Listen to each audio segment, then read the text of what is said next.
हैदराबाद गॅझेटच्या आधारे 3 महिन्यात केवळ 98 जणांनाच ओबीसी प्रमाणपत्र मिळाल्याची धक्कादायक माहिती। जरांगेंचं प्रशासनाकडे बोट तर मराठा आरक्षणासाठी लढा देणाऱ्या जरांगेंच्या आंदोलनावर अभ्यासकांकडून प्रश्नचिन्ह। महापालिका निवडणुकांच्या तोंडावर भाजप आणि शिंदेंच्या शिवसेनेत सामोपचाराची भूमिका। काही ठिकाणी युती तर अनेक ठिकाणी स्थानिक पातळीवर निर्णय। शिंदे आणि रवींद्र चव्हाणांच्या बैठकीनंतर रणनीती। मुंबईत अजित पवारांची राष्ट्रवादी विरुद्ध भाजपमध्ये संघर्ष। नवाब मलिकांकडे जबाबदारी दिल्यानं वाद।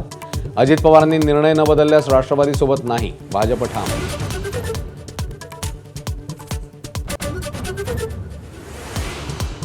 गुलामांना प्रतिक्रिया द्यायची नसते। उद्धव ठाकरेंची पुन्हा एकदा एकनाथ शिंदेंचं नाव न घेता जहरी टीका। गुलाम पेटल्यास काय होऊ शकते 2022ला दिसलंय, शिंदे सेनेचा पलटवार।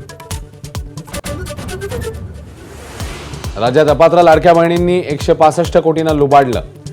महिला आणि बालकल्याण मंत्री अदिती तटकरे यांची कबुली। 9526 शासकीय महिला कर्मचाऱ्यांकडून रक्कम वसूल करण्याचा निर्धार। नाशिकच्या तपोवनमधल्या वृक्षतोडीवर ठाम असलेल्या राज्य सरकारला मोठा दणका।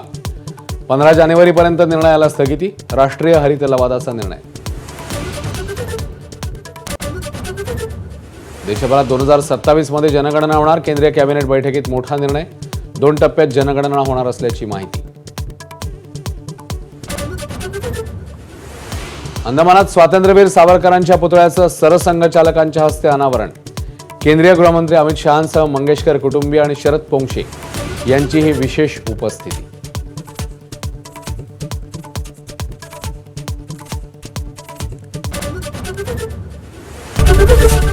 एबीपी माझा, उघडा डोळे बघा नीट।